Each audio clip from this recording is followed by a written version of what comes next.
Welcome to another EduMed video, and this is another in the series of the intensive care ward round, and today we'll be focusing on disability, how to assess it, how to do a neuro exam, and how to manage the commonly missed things in the neuro exam for an intensive care patient.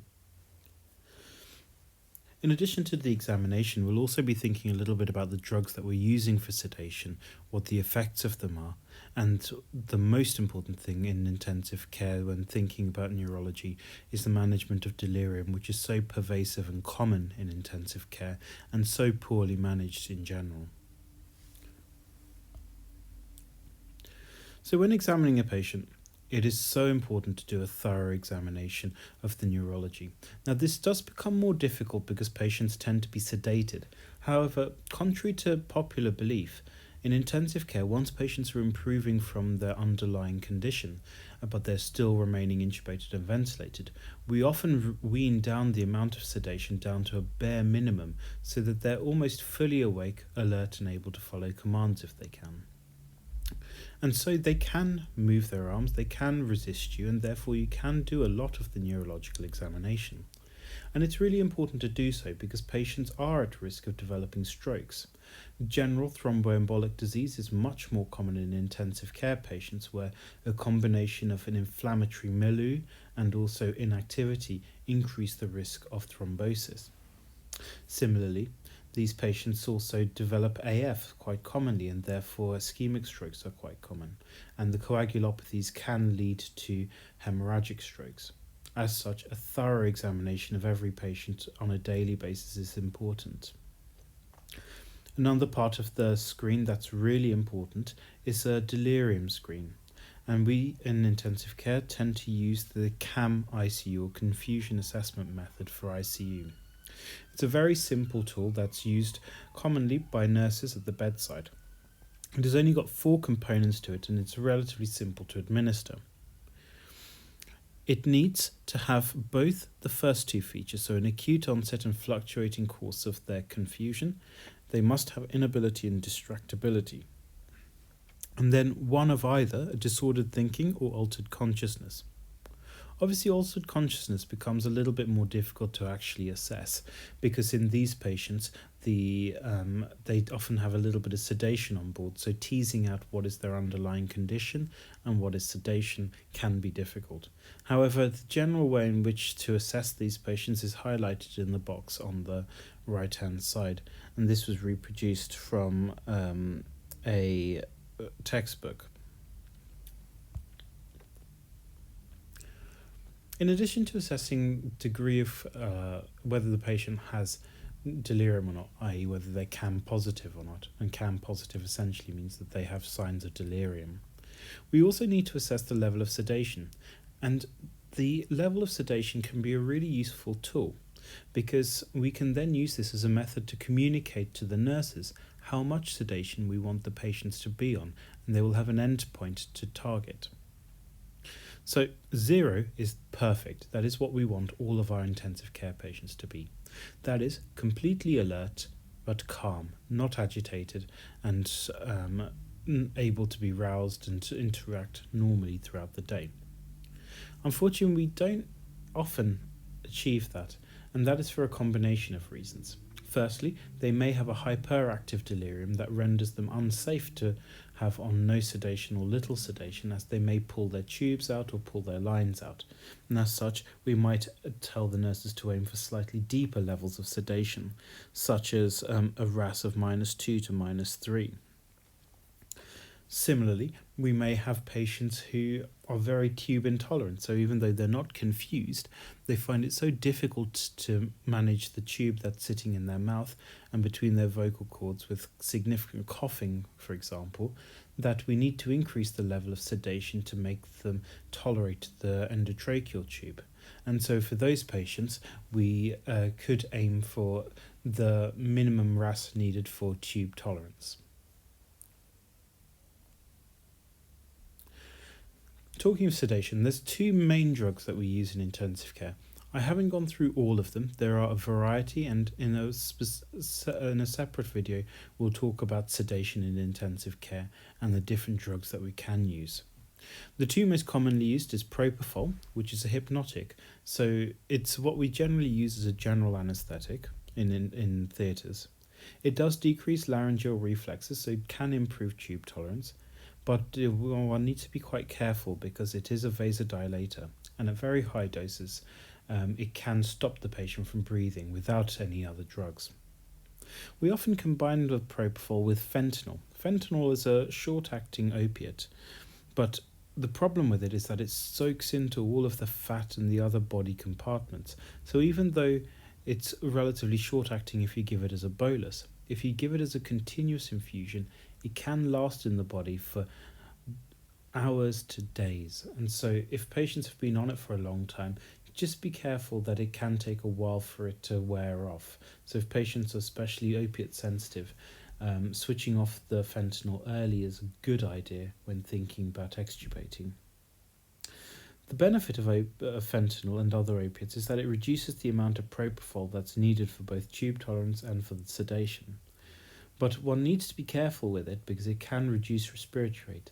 So especially if patients are breathing spontaneously on the ventilator, but their respiratory rate isn't high enough to give them an adequate minute ventilation for removal of their CO2, do think about reducing their opiates. A good initial sign that a patient is having too much opiate is if they've got a very low respiratory rate but the tidal volumes that they generate are very high. That's a good sign that the patient may have too much opiate on board, and as such, a reduction in the rate of the fentanyl or even stopping it for a short period might help with the respiratory rate and being able to wean a patient from a mandatory mode of ventilation to a spontaneous mode. Delirium, as I alluded to before, is very common in intensive care. And the management of this can be largely divided into pharmacological and non-pharmacological. In intensive care in general, we tend to be very good at the pharmacological management of conditions, but what we're slightly poorer at is the non-pharmacological management. And these are really quite simple things that can be done at the bedside, and really a good nurse with a good ability to do the non-pharmacological management of delirium is worth their weight in gold and is far better than any drug that you can prescribe. So these simple non-pharmacological techniques are things like repeated reorientation, telling the patient what date it is, what time it is, and some intensive cares even have reorientation boards where they have a clock on it that's visible to the patient, a calendar with the date, the name of the nurse written so that the patient can see, and pictures of the patient's family. There should be stimulating activities throughout the day, and part of that is to allow for some degree of mental use and also physical use. And both of those will cause tiredness and then allow a more restful sleep at night. The sleep protocol is really important, making sure patients' sleep and wake don't reverse, especially on a busy intensive care unit where it can be loud throughout the day and night.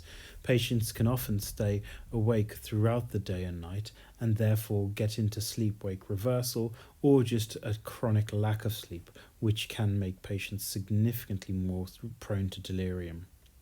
Early mobilization is also important, again, to keep that physical activity going, and the removal of any inhibitants or things that may be irritating the patient, like catheters and restraints, because these things will continue to stimulate the patient when they're trying to sleep and therefore cause them to reverse their sleep-wake or just become completely sleep-deprived. Hearing aids and glasses are really important to try and help with communication, and often patients can get worsening of their delirium simply by not being able to understand the environment in which they're in. Correcting dehydration is really important. As we talked about in the breathing part of the assessment, what we try to do with our intensive care patients is dry them out, make them relatively negative fluid balance, and that's because they often end up with a lot of extravascular water, very edematous. But if we correct that and we make them intravascularly deplete, this can actually significantly increase the risk of patients becoming dehydrated, either through a lack of free water itself or through them becoming quite significantly hypernatremic. We should always address pain And in patients who are on the intensive care, sometimes it's difficult to assess the level of pain because of the fact that they can't talk to you. And as such, we need to think about how we can manage these patients. And so, appropriate analgesia throughout, either as regular boluses or as other treatments, is really important. And this can be guided by the nurse, and often the nurse at the bedside is the best indicator of whether a patient needs to have more pain control or not. And we should be very mindful of the noise that's created in intensive care. Often it's very noisy, especially overnight, and this can cause patients to really struggle with their sleep over the night time. And so a strict adherence to low noise stimulation overnight is important. There are a variety of drugs used for delirium, and we'll go through these in a lot more detail. Some of these are less used now than they used to be. Traditionally, benzodiazepines and haloperidol were very commonly used in intensive care. However, more recent research has suggested the use of antipsychotics such as olanzapine may be slightly better. In addition to this, neuroalpha agonists such as clonidine and dexmedetomidine are really useful. Melatonin is a fantastic drug if patients develop sleep-wake reversal, and if they truly develop that reversal, we can use it quite effectively over a short period of time to get them back to being able to sleep at night. When assessing the neurological status of a patient, there are certain things that are missed. It is important to note that critical unwellness does reduce your seizure threshold, so patients are much more prone to developing seizures, and especially if they've been sedated and are intubated and ventilated, it can be difficult to pick up these seizures, especially if they're simple partial seizures or complex seizures without any generalized tonic-clonic activity. So looking at the eyes, assessing the tone of the patient, looking at the ventilator synchrony, looking for the patient's abnormal movements, detecting increased tone. These are all so important for trying to detect whether a patient is having seizures, and as such trying to manage them appropriately with anti-seizure medication. Strokes, as I said, are really common in intensive care, much more common than in the general medical population. And this is partly due to the degree of unwellness that these patients have. And so you need to be able to detect these and then manage them appropriately. And especially in this day and age with interventional neuroradiology, the utility of clot retrieval can significantly save brain matter. So early diagnosis is vital. When trying to assess patients, it's really important to think about the things that are slightly more difficult to do. And one needs to be very careful of things like hearing. There are certain very ototoxic drugs, such as gentamicin, vancomycin, and furosemide, which, especially in combination with each other, can significantly reduce a patient's ability to hear.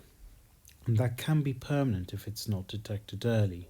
So making sure you continuously communicate with patients and assess to see whether they can hear you appropriately is really important.